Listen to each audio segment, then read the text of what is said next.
Hello everyone, welcome to a online solution. मैं हूं अशफाक। तो आज आपके लिए साइंस का इम्पोर्टेंट यहाँ पे 100 क्वेश्चन लाया हूं और बहुत कम समय में आपको 100 क्वेश्चन यहाँ पे करवाऊंगा।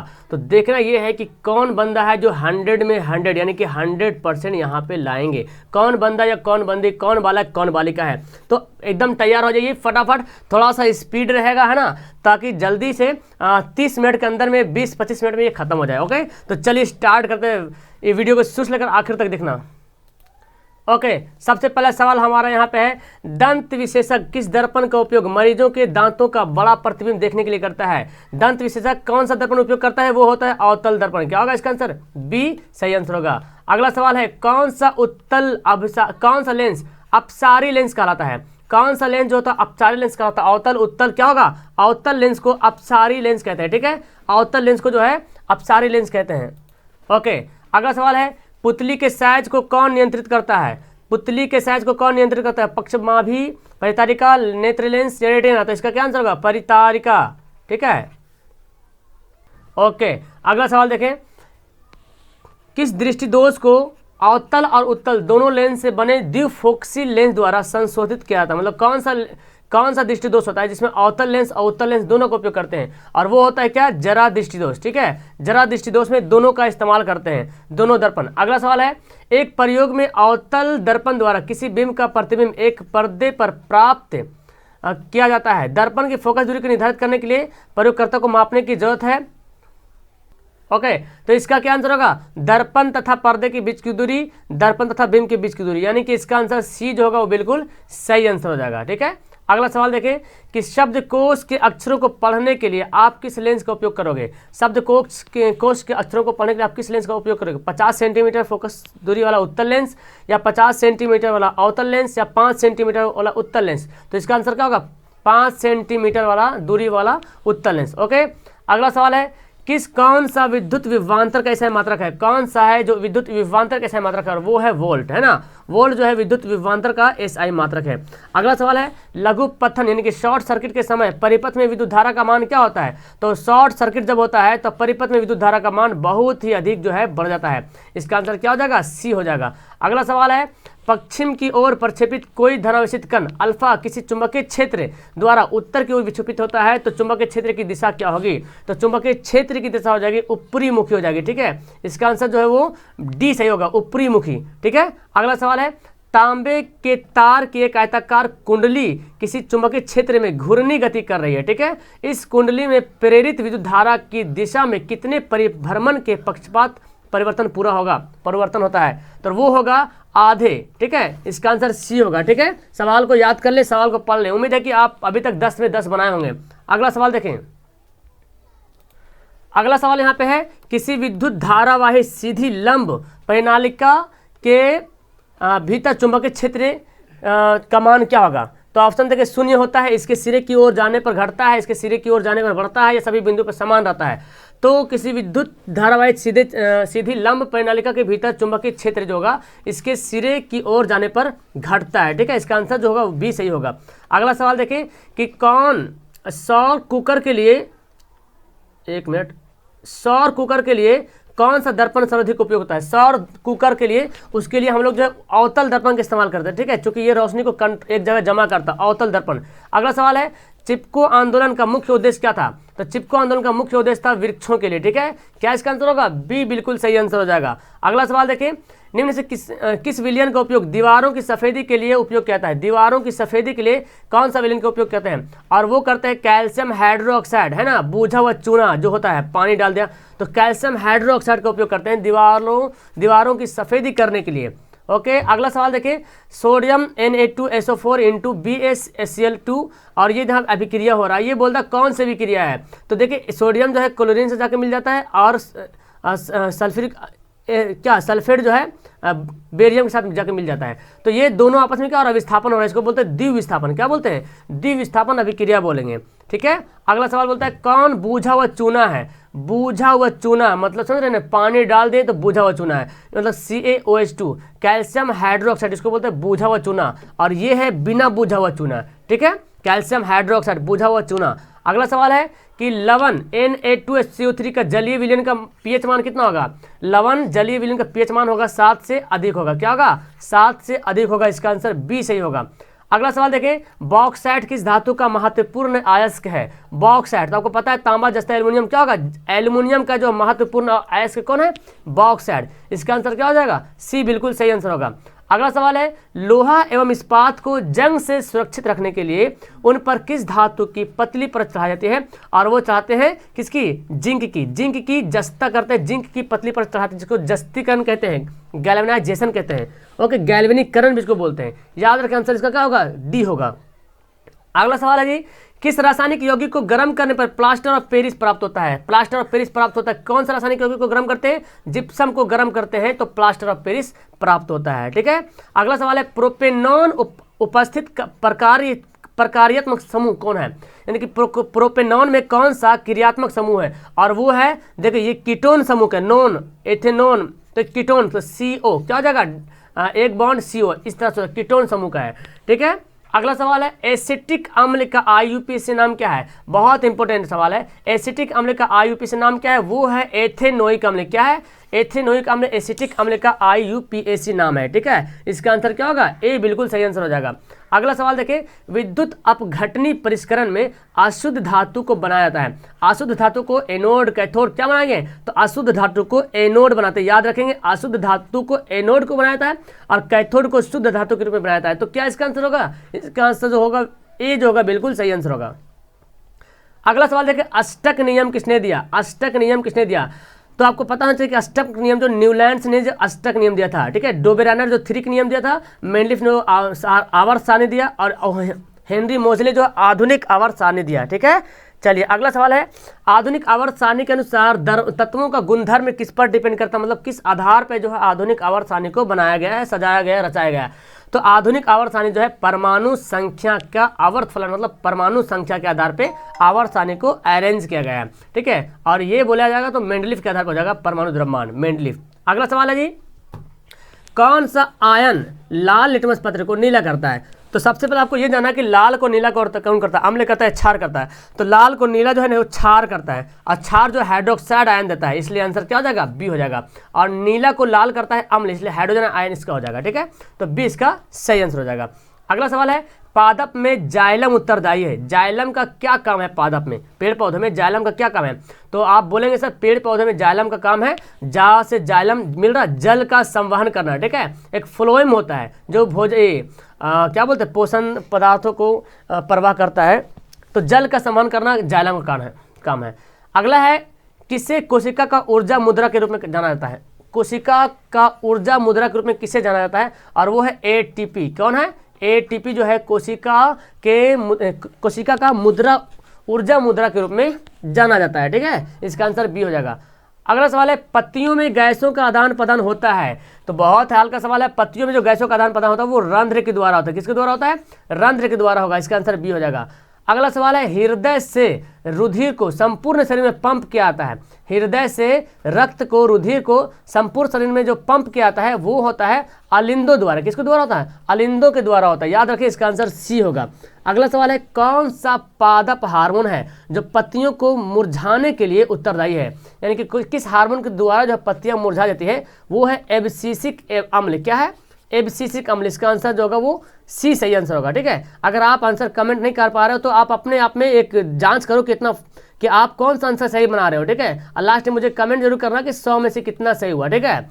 आप भी थोड़ा दिमाग को फास्ट करो ताकि 100 क्वेश्चन थोड़ा सा जल्दी में खत्म हो जाए।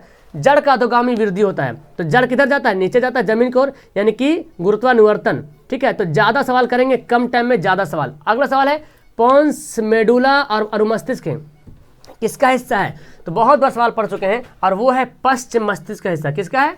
पोन्स मेडुला और अनुमस्तिष्क जो है वो पश्चिम मस्तिष्क का हिस्सा है। ठीक है। अगला सवाल है, कौन सी अनैच्छिक क्रिया नहीं है? कौन सी अनैच्छिक क्रिया नहीं है? वमन, चबाना, लार आना, हृदय का धड़कना। तो अनैच्छिक क्रिया कौन नहीं? तो ये चबाना जो है अनैच्छिक क्रिया नहीं, चबाना ऐच्छिक क्रिया है। आप चाहिएगा तब होगा, लेकिन ये सब अपने ऑटोमेटिक होता है। तो इसका आंसर क्या हो जाएगा? बी हो जाएगा। अनैच्छिक क्रिया चबाना नहीं है।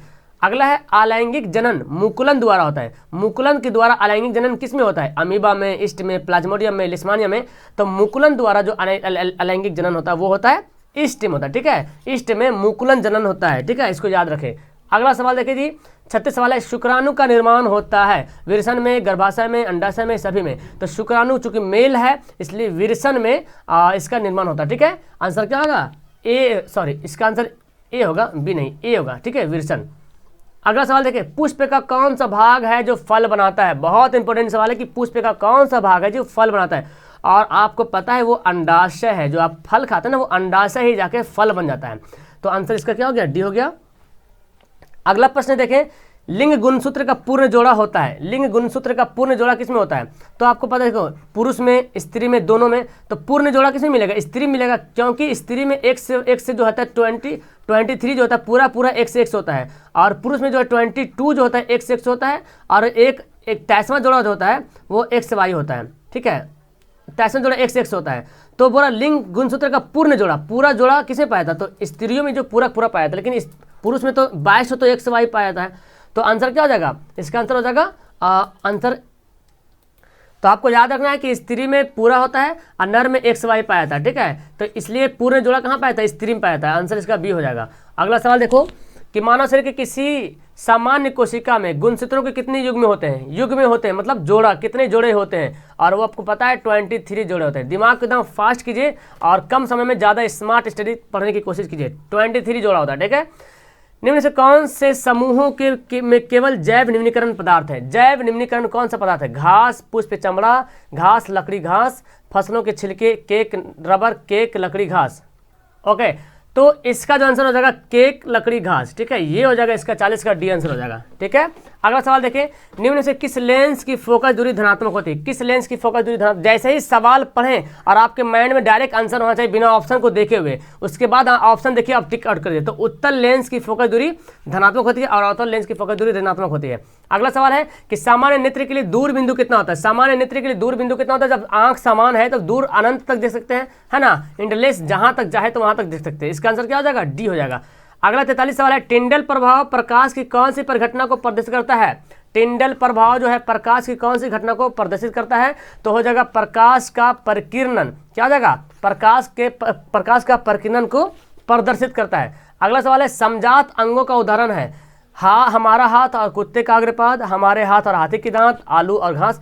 तो हो जाएगा हमारा हाथ और कुत्ते का अग्रपाद, यानी कि ये हो जाएगा समजात अंग बोलते हैं इसको, ठीक है। 44 का क्या आंसर होगा? ए होगा। ओके, अगला सवाल है, निम्न से कौन सा अंग संवेदी ग्राही नहीं है? संवेदी ग्राही कौन सा अंग नहीं है? कान, आंख, नाक, दिमाग। तो ये सब संवेदी ग्राही अंग है तीनों, लेकिन दिमाग जो है वो संवेदी ग्राही अंग नहीं है। इसका आंसर डी हो जाएगा 45 का। अगला है, विरंजक चूर्ण का सूत्र क्या है? जिसको ब्लीचिंग पाउडर बोला जाता है, CaOCl2। क्या होगा? CaOCl2 विरंजक चूर्ण। एकदम अपने हाथों को कीपैड पर रखे, फटाफट आंसर दीजिए, या तो आप लास्ट में मुझे कमेंट करेंगे कि 100 में कितना आंसर आया, ठीक है। विरंजक चूर्ण को क्या बोलते हैं? CaOCl2 होते हैं। अगला है, कौन सा पदार्थ लाल लिटमस को नीला करता है? लाल को नीला कौन करेगा? तो करेगा लाल को नीला क्षार करेगा, ठीक है। लाल को नीला क्षार करेगा और नीला को करेगा लाल जो है वो अम्ल करेगा। तो इसका आंसर क्या हो जाएगा? बी इसका बिल्कुल सही हो जाएगा। अगला सवाल है कि शुद्ध जल का पीएच मान कितना होता है? शुद्ध जल का पीएच मान आपको पता है, शुद्ध जल का पीएच मान 7 होता है, ठीक है। इसका क्या आंसर होगा? बी होगा, बिल्कुल करेक्ट आंसर हो जाएगा। अगला सवाल देखिए, एल्यूमिनियम पर मोटी ऑक्साइड की परत बनाने की प्रक्रिया को क्या कहते हैं?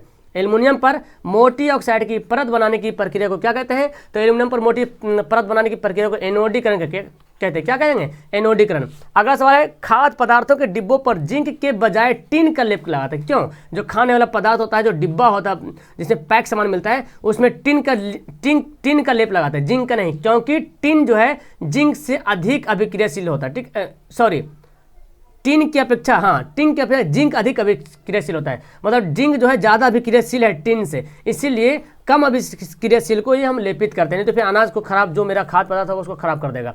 सल्फर परमाणु की 72 कक्षा में इलेक्ट्रॉन की संख्या कितनी होती है? तो सबसे पहले जानना पड़ेगा, सल्फर का परमाणु संख्या 16 होता है। 2, 8, 6, लास्ट में कितना बचा? 6। तो यही तो है इसकी इलेक्ट्रॉन, 72 कक्षा में इलेक्ट्रॉन की संख्या 6 हो जाएगा, ठीक है। अगला है, हाइड्रोजन के 2 परमाणु के बीच कितने अबंध होते हैं? हाइड्रोजन के 2 परमाणु के बीच, यानी कि H2 जो लिखते हैं, तो इसको जब आप अरेंज करोगे इस तरह से, तो एक इधर से जाएगा बॉन्ड बनेगा, एक इधर से बॉन्ड बनेगा। तो देख रहे एक बॉन्ड बन रहा, यानी कि एक आबंध होते हैं। कितने आबंध होंगे? एक आबंध हो जाएगा, ठीक है। हाइड्रोजन के दो परमाणु के बीच कितने आबंध होते हैं? एक आबंध होते हैं।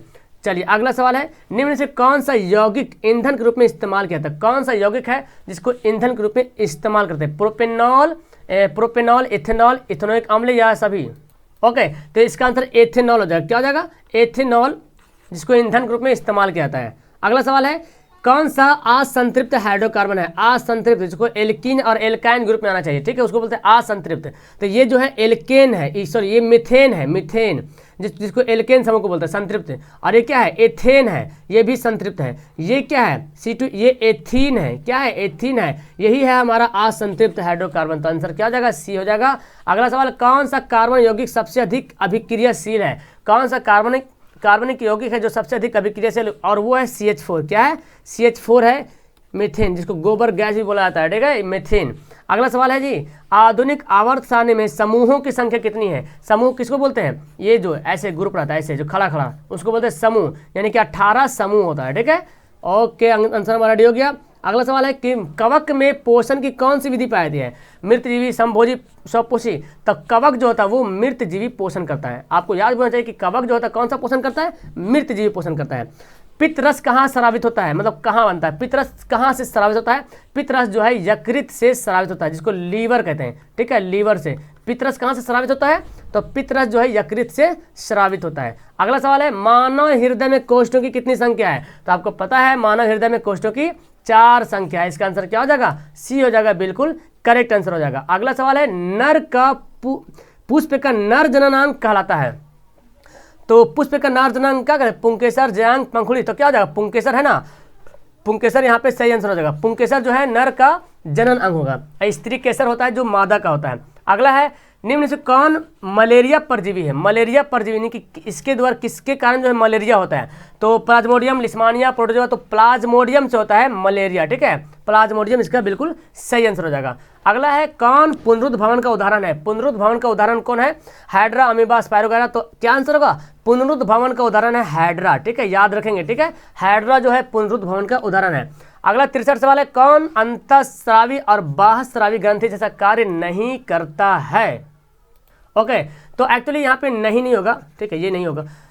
कौन अंतःस्रावी और बाह्यस्रावी ग्रंथि जैसा कार्य करता है? ठीक है, तो वो है अग्नाशय, पैंक्रियाज होता है जो अंतःस्रावी और बाह्यस्रावी दोनों ग्रंथि जैसा काम करता है। यहाँ पे नहीं रहेगा, ठीक है, नहीं जो को काटना पड़ेगा यहाँ पे। अगला सवाल देखो, किसी लेंस द्वारा उत्पन्न आवर्धन का एसआई मात्रक क्या होता है? आवर्धन का एसआई मात्रक होता ही नहीं, इसलिए मात्रक विहीन बोलते हैं, मतलब मात्रक होता ही नहीं है आवर्धन का, ठीक है, आवर्धन का मात्रक नहीं होता, मात्रक विहीन बोलते हैं इसको। अगला सवाल देखिए जी, निम्न से किस माध्यम में प्रकाश की चाल सबसे अधिक होती है, अधिकतम होती है? और वो है हवा। हवा में प्रकाश की चाल जो सबसे अधिक होता है। कभी कभी हवा जहाँ पे निर्वात देता है, ठीक है, निर्वात भी देता है, तो निर्वात भी आंसर टिक करेंगे। हवा नहीं रहेगा तो निर्वात रहेगा, निर्वात रहेगा तो हवा नहीं रहेगा, ठीक है। ओके, चलिए अगला सवाल देखते हैं। अगला सवाल 66 सवाल देखें, किसी आंतरिक्ष यात्री को आकाश कैसा प्रतीत होता है? तो आंतरिक्ष यात्री को आकाश जो है काला प्रतीत होता है। कैसा होता है? क्योंकि वहाँ पे वायुमंडल नहीं है तो काला दिखेगा। वायुमंडल में प्रकाश का कौन सा रंग अधिक प्रकीर्णन करता है, फैलता कौन है? और वो है नीला रंग, जो सबसे ज्यादा प्रकीर्णन होता है, इसलिए तो आकाश नीला दिखाई पड़ता है, क्योंकि नीला रंग का प्रकीर्णन जो है सबसे ज्यादा होता है, ठीक है। तो क्या इसका आंसर हो जाएगा? बी हो जाएगा, वायुमंडल में नीला रंग का प्रकीर्णन बहुत अधिक होता है। अगला सवाल है, विद्युत आवेश का एसआई मात्रक, आवेश है ना, चार्ज, इसका एसआई मात्रक होता है कूलाम। क्या होता है? विद्युत आवेश का एसआई मात्रक कूलाम होता है। इसका आंसर क्या होगा? डी बिल्कुल सही आंसर होगा। अगला सवाल, चालक का प्रतिरोध किस पर निर्भर नहीं करता है? चालक का प्रतिरोध किस पर निर्भर नहीं करता है? लंबाई पे तो करता है, अनुप्रस्थ काट पे करता है, तापमान भी करता है। तो प्रवाहित विद्युत धारा पे डिपेंड नहीं करता, आप कितना स्पीड से बहा रहे हो या नहीं कर रहे हो। चालक में प्रवाहित विद्युत धारा पे डिपेंड नहीं करता है, ठीक है। तो आंसर क्या हो जाएगा? डी हो जाएगा। अगला है, कौन सा संबंध सत्य है? V बराबर आई आर पढ़े होंगे फॉर्मूला, है ना, ये इसी से आप देखो निकला। अब है देखो V बराबर आई आर, यहाँ पे V बराबर आई आर, देखिए यहाँ पे दिख रहा सत्य है ना। अगर V बराबर देखो, V बराबर आई बटा आर तो होता नहीं है, देखो रियल फार्मूला, ये ओम वाला फार्मूला पढ़े होंगे, तो V बराबर आई आर, यही तो फार्मूला एक है, ठीक है। अगला है धोबिया सोडा, जिसको धोवन सोडा कहते हैं, ठीक है, धोने वाला सोडा, ठीक है। तो धोने वाला सोडा क्या होता है? कैल्शियम क्या होता है? सोडियम कार्बोनेट, यानी कि Na2 CO3। ओके, तो ये सोडियम कार्बोनेट होगा, सोडियम कार्बोनेट इंटू 10 भाग पानी, 10 भाग पानी होगा, ठीक है। तो इसका आंसर क्या होगा, बी होगा। और खाने वाला सोडा का अलग होता है, ठीक है, सोडियम बाइकार्बोनेट होता है वो। अगला सवाल है, दांतों को साफ करने के लिए दंत मंजन जो होता है, जो हम लोग दांत यूज करते हैं, दंत मंजन जो यूज करते हैं, ब्रश जो यूज करते हैं, वो अम्लीय क्षारीय क्या होता है, तो वो होता है क्षारीय, क्योंकि मुंह में अम्ल जमा हो जाता है तो उसको दूर करने के लिए क्षार का इस्तेमाल करते हैं, ठीक है। हमारे शरीर का में किस पीएच परास के बीच कार्य करता है, पीएच परास के बीच कार्य करता है 7 से 8, है ना, 7 से 7.8 जो है काम करता है पीएच परास। तो ऑप्शन के हिसाब से देखा जाए तो डी आंसर इसका 73 का डी होगा। चौथा सवाल है, कौन सा धातु है जो कमरे के तापमान पर तरल अवस्था में पाया था। बहुत इंपॉर्टेंट सवाल है, अधातु बोला जा रहा और कमरे के ताप पर तरल अवस्था, तो वो हो गया ब्रोमीन, ठीक है, ब्रोमीन। और अगर धातु बोलता तो पारा हो जाता। अगला सवाल है जी, कौन सा हाइड्रोकार्बन सबसे सरल यौगिक है, कौन सा हाइड्रोकार्बन सबसे सरल यौगिक है, और वो कौन है, मीथेन है जो सबसे सरल यौगिक है, ठीक है। इसका आंसर क्या होगा, ए होगा। अगला सवाल है, ऑक्सीजन के 2 परमाणु के बीच कितने अबंध है। मैं अभी हाइड्रोजन के बारे में बताया था, तो ऑक्सीजन के बारे में बताना है। तो ऑक्सीजन कितना होता है, O2 होता है। ऑक्सीजन के बीच जो है ना 2 अबंध होता है हमेशा, ठीक है, 2 अबंध, याद रखिएगा 2 अबंध होता है, ठीक है। अगला सवाल है, एल्केन, एल्केन का सामान्य सूत्र क्या होता है, एल्केन CnH2n+2, CnH2n+2 ये होता है एल्केन, ठीक है। CnH2n+2 क्या होता है, एल्केन होता है। और CnH2n ये तो एल्कीन होता है, CnH2n-2 होता है एल्काइन होता है। तो याद रखें, इसका आंसर क्या हो जाएगा, ए हो जाएगा इसका, बिल्कुल सही, एल्केन का। अगला सवाल है, कौन सा उपधातु है, उपधातु इनमें से कौन है, और वो है जर्मेनियम। जर्मेनियम जो है वो क्या है, उपधातु है। अगला सवाल है, किसी कोश में इलेक्ट्रॉनों की अधिकतम संख्या कितनी होगी, किसी कोश में जो होता है उसमें इलेक्ट्रॉनों की संख्या कितनी होगी, 2n²। इसका फॉर्मूला ये होता है, याद रखिएगा 2n²। अगला सवाल है, ओजोन परत किस हानिकारक विकिरण से पृथ्वी को सुरक्षा प्रदान करती है। ओजोन परत जो होती है किस हानिकारक विकिरण से पृथ्वी को सुरक्षा प्रदान करती है, और वो है पाराबैंगनी किरण। आपको टाइपिंग नहीं आ रहा समझ में तो आप कॉपी में लिखते जाओ और लास्ट में आंसर बताना। स्वपोषी पोषण के लिए आवश्यक है, स्वपोषी पोषण के लिए मतलब जो अपना भोजन खुद बनाता है तो उसको पर्णहरित भी चाहिए, प्रकाश का सूर्य का प्रकाश भी चाहिए, कार्बन डाइऑक्साइड चाहिए, यानी कि सभी चाहिए, यानी कि पेड़ पौधे जो स्वपोषी करते हैं उसके लिए सभी चाहिए। अगला है, रुधिर का कौन सा अवयव है जो रक्त को रोकने के लिए, रक्त के स्राव को रोकने के लिए, कहीं पे कट जाता है तो रुकता है ना, तो उसके लिए प्लेटलेट्स से होता है जो रक्त के स्राव को रोकने में मदद करता है। 82 का आंसर क्या होगा, सी होगा। अगला सवाल है, कौन सा उभयलिंगी जंतु है, केंचुआ, कुत्ता, बिल्ली, बकरी। तो केंचुआ जो है उभयलिंगी जंतु है, ठीक है। 83 का आंसर क्या हो जाएगा, 83 का आंसर इसका ए बिल्कुल सही आंसर होगा। अगला है, कौन एक लिंगी पुष्प है, इनमें से कौन है जो एक लिंगी पुष्प है, और वो है पपीता। कौन है, पपीता जो है एक लिंगी पुष्प है। तो मेरे ख्याल से सभी आप लोग का आंसर सही जा रहा होगा। प्रकाश के किस घटना के कारण सूर्य हमें वास्तविक सूर्योदय से 2 मिनट पूर्व दिखाई पड़ता है, मतलब सूर्यास्त के टाइम भी और सूर्योदय के टाइम भी, दोनों टाइम, और वो होता है वायुमंडलीय अपवर्तन के कारण ऐसा होता है, ठीक है। वायुमंडलीय अपवर्तन के कारण सूर्य जो है 2 मिनट पहले डूबते हुए दिखता है कि 2 मिनट पहले डूब रहा, और उगते टाइम भी ऐसे दिखता है, ठीक है। अगला है, मेंडल ने अपने प्रयोगों के लिए किस पौधे का चयन किया था। मेंडल ने अपने प्रयोगों में किस पौधे का चयन किया था, और वो क्या था, मटर के पौधे के लिए, ठीक है। क्या होगा, 86 का आंसर डी होगा। अगला है, निम्न में से कौन एक अवशेषी अंग है, इनमें से कौन है जो एक अवशेषी अंग है, अवशेषी बेकार वाला अंग जिसका कोई काम ही नहीं शरीर में, और वो है अपेंडिक्स। क्या है, अपेंडिक्स देखते हैं जो वेस्ट हो जाता है बॉडी से निकाला जाता है ऑपरेशन करके, तो अपेंडिक्स जो है वो अवशेषी अंग है, बेकार अंग है। अगला चिपको आंदोलन किससे संबंधित, तो मेरे ख्याल से क्वेश्चन रिपीट हो गया तो 1 नंबर आपको प्लस पॉइंट। चिपको आंदोलन जो है वो वन संरक्षण से, ठीक है, वन संरक्षण से है। अगला सवाल है जी कि आधुनिक आवर्त नियम के अनुसार तत्वों के गुणधर्म में निम्न से किसके आवर्त फलन होते हैं। तो आधुनिक आवर्त सारणी वो जो है परमाणु संख्या पे आवर्त फलन होता है, ठीक है। 89 का आंसर बी हो जाएगा। आधुनिक आवर्त सारणी में क्षैतिज कतारों को क्या कहते हैं। क्षैतिज बोले तो ऐसे देखो, ऐसे जो रहता है उसको बोलते हैं क्षैतिज कतार, और ऐसे जो रहता है उसको उदग्र बोलते हैं। तो ऐसे जो है ये 18 पीस होता है, इसको वर्ग, इसको समूह बोलते हैं, और ये जो ऐसे इसको बोलते हैं आवर्त। क्या है, आवर्त। और आधुनिक आवर्त सारणी में कितने आवर्त हैं, 7 आवर्त है, 18 समूह है, इतना पता होना चाहिए आपको। लोहे के फ्राइंग पैन से जंग से बचाने के लिए कौन सी विधि अपनाते हैं। लोहे के फ्राइंग पैन के जंग से बचाने के लिए कौन सी विधि अपनाते हैं, और वो है जिंक की परत चढ़ाते हैं, ठीक है। इसका आंसर क्या होगा, जिंक की परत चढ़ा करके, आंसर सी होगा। अगला सवाल है, किस धातु को चाकू से आसानी से काटा जा सकता है। Aluminium, sodium, magnesium, copper. तो क्या है, सोडियम है, सोडियम को चाकू से काटा, सोडियम हो गया, पोटेशियम हो गया और लिथियम हो गया, ये तीनों को चाकू से काटा जा सकता है, हालांकि ये धातु है। अगला सवाल है, आयोडीन की कमी से कौन सा रोग होता है? आयोडीन अगर आप यूज नहीं करेंगे तो आपको घेंघा रोग हो जाएगा, ठीक है। उसी तरह इंसुलिन की कमी से मधुमेह भी रोग होता है, तो आयोडीन की कमी से कौन सा रोग होगा? घेंघा रोग होगा।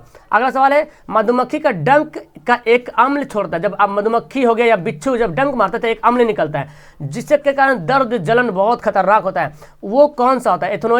मेथनोइक एथनोइक सिट्रिक क्या होगा? तो वो होता है मेथेनोइक अम्ल। क्या होता है? मेथेनोइक, जिसको बोलते हैं फॉर्मिक अम्ल बोला जाता है, ठीक है। फॉर्मिक अम्ल साधारण नाम इसका है और इसका आईयूपीए नाम है मेथेनोइक अम्ल। तो याद रखें फॉर्मिक अम्ल का मेथेनोइक अम्ल नाम है। लाल चींटी में फॉर्मिक अम्ल पाया था, मधुमक्खी के भी पाया था, तो क्या इसका आंसर होगा? ए होगा। अगला है, कौन पिट्यूटरी ग्रंथि से निकलने वाला हार्मोन है? इनमें से कौन है जो पिट्यूटरी ग्रंथि, जिसको मास्टर ग्लैंड बोलते हैं, इससे निकलने वाला हार्मोन है, और वो है जो वृद्धि हार्मोन। अगला सवाल है, कार्बन का परमाणु संख्या कितना होता है? तो आपको पता है कार्बन के परमाणु संख्या 6 होता है ना। कार्बन छठा नंबर पे आता है, इसलिए कार्बन का परमाणु संख्या 6 हो जाएगा। अगला है, विद्युत मोटर प्रवर्तित करता है। विद्युत मोटर है ना, तो विद्युत मोटर क्या बदलता है? विद्युत ऊर्जा को यांत्रिक ऊर्जा में। कहाँ चला गया? विद्युत ऊर्जा को यांत्रिक, आंसर क्या होगा? डी होगा। विद्युत ऊर्जा को यांत्रिक ऊर्जा में कौन बदलता है? विद्युत मोटर बदलता है। अगला सवाल है 97, विद्युत धारा के चुंबकीय प्रभाव का खोज किसने किया था? यहाँ पे कंफ्यूजन होगा आपको। विद्युत धारा के चुंबकीय प्रभाव को खोज किया था ऑस्टेड ने, ठीक है। एक सवाल आता है, विद्युत चुंबकीय प्रेरण आता है, तो विद्युत चुंबकीय प्रेरण रहेगा तो फैराडे करेंगे, और विद्युत धारा के चुंबकीय प्रभाव रहेगा तो ऑस्टेड करेंगे, आंसर बी होगा। अगला है, कौन विद्युत का सबसे अच्छा चालक? तो ये तो बच्चा जानता है कि सबसे अच्छा चालक कौन है, वो है चांदी है, सिल्वर है, जो विद्युत का सबसे अच्छा चालक है। अगला सवाल है जी, वैद्युत या विद्युत प्रतिरोधकता कैसे मात्रक क्या है? विद्युत प्रतिरोधकता कैसे मात्रक क्या है? ओम मीटर। क्या है? ओम मीटर। देखो यहाँ ओम मीटर कैसे लिखा, ओम बटे मीटर लिखा हुआ है, तो ये देखना ओम मीटर ऐसे होगा, ठीक है। इसका आंसर डी होगा। और आखिरी सवाल है, मानव का प्रमुख उत्सर्जक अंग कौन है? मानव में प्रमुख उत्सर्जक अंग, और वो है वृक्क, जिसको बोलते हैं किडनी। क्या बोलते हैं? किडनी बोलते हैं ना, किडनी, ये है प्रमुख उत्सर्जक अंग है। तो यहाँ पे 25 यानी कि 30 मिनट के अंदर मैं आपको 100 क्वेश्चन करा दूँ। ओहो गजब का। तो आप मुझे फटाफट यहाँ पे कमेंट करेंगे कि 100 सवाल में से कितना सवाल आप सही बनाए हो, ताकि लगे कि हाँ आप में रियली में ताकत दम आ गया है। तो मैं देखना चाहता हूँ कि आप मुझे कमेंट करें, और कैसे लगी वीडियो, मजा आया, इसी तरह की वीडियो और चाहिए तो कमेंट तो जरूर कीजिएगा। Okay bye, that's all, thank you everyone, good bye.